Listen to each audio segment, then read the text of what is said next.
Oktober 1884 di Cicalengka, Jawa Barat, lahirlah seorang bayi perempuan yang bernama Dewi Sartika. Ia terlahir dari keluarga priai Sunda dengan ayahnya yang bernama Raden Samonagara dan ibunya bernama Nyi Raden Ayu Raja Permas. Perempuan yang kerap dipanggil Uwi tumbuh menjadi anak yang memiliki minat di bidang pendidikan. Dia juga sudah mahir membaca dan menulis di usianya yang masih muda. Ia berniat ingin melanjutkan pendidikannya, namun yang menjadi pertimbangan adalah ia harus bersekolah di sekolah Belanda yang dikhususkan untuk anak-anak Belanda. Namun kedua orang tuanya tetap bersikukuh untuk menyekolahkan Uwi di sekolah Belanda. Bu, bagaimana kalau kita tetap menyekolahkan Uwi di sekolah Belanda? Saya sangat setuju Kanda, tetapi bukankah itu menantang adat saat ini? Kanda paham akan hal ini. Akan tetapi, jika kita melihat Uwi semangat dalam belajarnya, akankah lebih baik jika kita menyekolahkannya? Tolong panggilkan Uwi kemari, Adinda. Baik Kanda.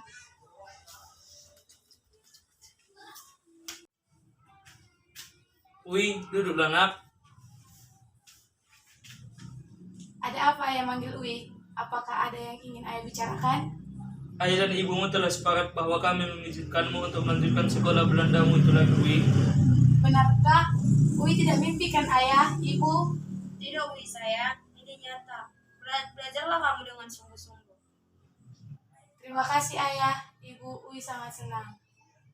Setiap hari Dewi Sartika bersekolah di sekolah khusus anak-anak Belanda.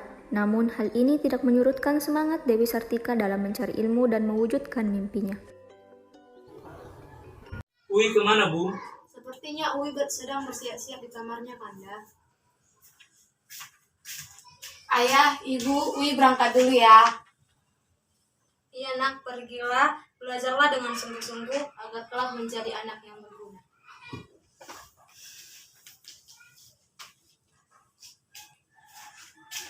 Lambat laun pemerintah Belanda pun mengetahui bahwa Dewi Sartika yang seorang anak dari priai Sunda bersekolah di sekolah khusus anak-anak Belanda, sehingga orang tuanya harus menerima hukuman dari pemerintah Belanda, yakni diasingkan ke Ternate, dan Dewi Sartika pun harus dikeluarkan dari sekolah Belanda tersebut. Dewi Sartika, maju yuk.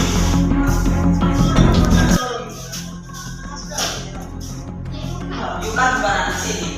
Ngapain di sekolah di sini? Apakah salah seorang anak priai Sunda bersekolah di sini? Saya di sini untuk menuntut ilmu, bukan mengganggu siapapun.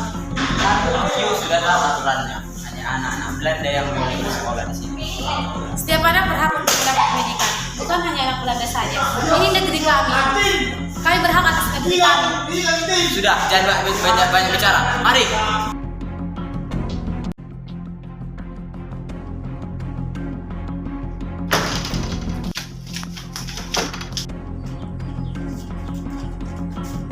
Yuk mau mati, ha? Apa maksud Tuan? Yuk sudah tahu aturannya, tapi yuk tetap saja melanggar. Saya hanya ingin menyekolahkan putri saya, tidak lebih dari itu. Tuan, jangan buang saya, Tuan. Ayahandanya tidak dapat berbuat apa-apa lagi. Ia hanya mengikuti bagaimana keinginan dari pemerintah Belanda. Ibunya pun turut ikut menemani, sedangkan Dewi Sartika hanya bisa berpasrah. Kemudian, ia tinggal bersama pamannya yang merupakan seorang patih di Cicalengka. Dewi Sartika tidak patah arang. Ia tetap meneruskan pendidikannya dengan mengikuti pendidikan sekolah dasar di Cicalengka.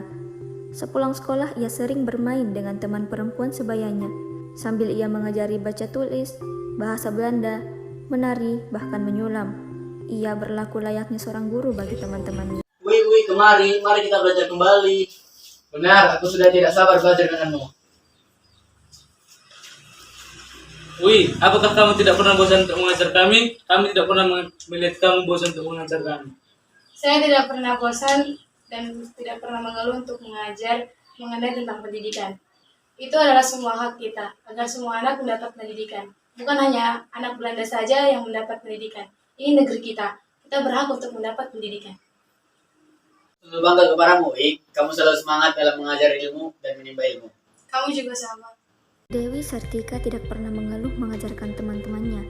Ia justru senang ternyata ilmunya bisa bermanfaat bagi orang di sekitarnya. Dewi Sartika kian beranjak remaja. Ia tumbuh menjadi gadis yang sangat cantik, anggun, dan juga pintar. Karena kecantikan dan idealismenya mengenai pendidikan, seorang pria yang bernama Raden Kanjung Suryaningrat tertarik padanya, yang merupakan sepupunya sendiri.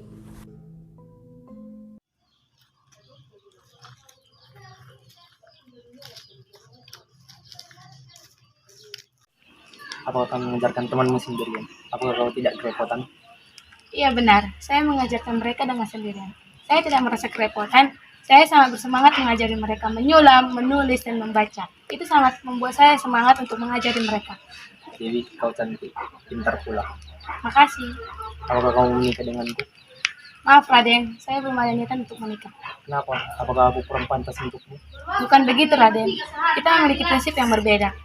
Saya memiliki prinsip untuk dunia pendidikan, sedangkan kau memiliki prinsip kekuasaan. Itu semua memiliki jauh berbeda prinsip kita. Tapi Dewi, tunggu Dewi. Maaf Raden, saya permisi. Dewi Sartika bergegas pergi meninggalkan Raden Kanjeng Suryaningrat. Ia pergi ke sebuah tempat untuk menenangkan pikiran. Tak lama, datanglah seorang perempuan memberitahukan bahwa ayahnya, Raden Samanagara, meninggal di pengasingan. Dewi, ada apa? Kamu sangat terlihat cemas. Ayahanda kau, Dewi. Ada apa dengan ayahku? Ayahanda kau telah meninggal di pengasingan. Apakah itu benar? Iya benar, Dewi, dan ibumu telah kembali. Aku harus menemui. Dewi Sartika bergegas pulang dan mengemas semua barang-barangnya.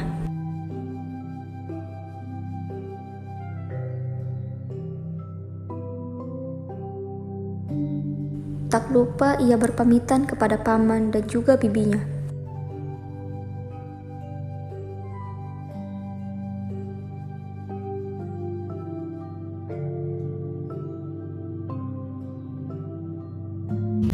Ibu, maafkan Uwi, Bu. Maafkan Uwi. Tidak, Uyanakku. Kamu tidak bersalah atas semua ini, nak. Kamu berhak untuk sekolah dan mengejar impianmu. Kamu anak yang cerdas. Kamu harus membuat ayah dan ibu bangga, nak. Uwi janji, Bu. Uwi janji akan terus berusaha dan membuat ayah dan ibu bangga. Uwi janji, Bu. Uwi janji. Iya, Uwi. Pada tahun 1904, Dewi Sartika memutuskan untuk mendirikan sekolah di Bandung, Jawa Barat. Alasan ia memutuskan mendirikan sekolah adalah agar anak-anak perempuan di lingkungannya dapat memperoleh kesempatan menuntut ilmu. Dalam mendirikan sekolah tersebut, ia dibantu oleh kakeknya Raden Agung A. Martanagara dan Den Hemmer yang menjabat inspektur kantor pengajaran pada saat itu. Berlangsunglah sekolah tersebut didirikan. Akhirnya, sekolah khusus perempuan pribumi berdiri pertama kalinya di Hindia Belanda. Selesai didirikannya sekolah istri tersebut, semakin banyaknya anak-anak perempuan yang bersekolah di sana, sehingga sekolah istri yang hanya memiliki 2 ruangan kelas tidak dapat menampung semua aktivitas sekolah. Maka, untuk ruangan belajar harus meminjam sebagian ruangan ke Patihan Bandung. Awalnya muridnya hanya 20 orang. Murid-murid yang hanya perempuan itu diajarkan berhitung, membaca, menulis, menari, menyulam, dan pelajaran agama. Semakin hari semakin bertambah pula anak-anak yang bersekolah di sekolah istri, sehingga sebagian ruangan kepatihan saja sudah tidak cukup untuk menampung murid-murid. Akhirnya sekolah istri pun dipindahkan ke tempat yang lebih luas. Pada tahun 1906, Dewi Sartika menikah dengan Raden Kanduruan Aga Suryawinata, seorang guru di sekolah Karang Pamulang yang pada waktu itu merupakan sekolah latihan. Dewi Sartika dan saudaranya terus mengembangkan sekolah istri hingga pada tahun 1910, nama sekolah istri sedikit diperbaharui menjadi Sekolah Keutamaan Istri.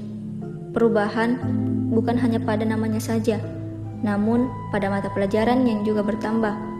Ia terus memberikan pelajaran yang berkaitan dengan pembinaan rumah tangga, agar kelak para wanita bisa menjadi ibu rumah tangga yang baik dan bisa berdiri sendiri, luas, dan terampil.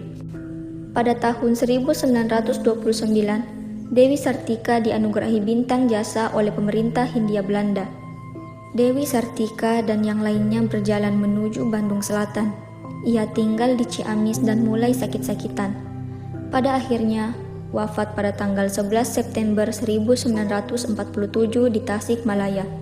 dan dimakamkan dengan suatu upacara pemakaman sederhana di pemakaman Cigagadon, Desa Rahayu, Kecamatan Cineam. 3 tahun kemudian dimakamkan kembali di Kompleks Pemakaman Bupati Bandung, Jalan Karanganyar, Bandung.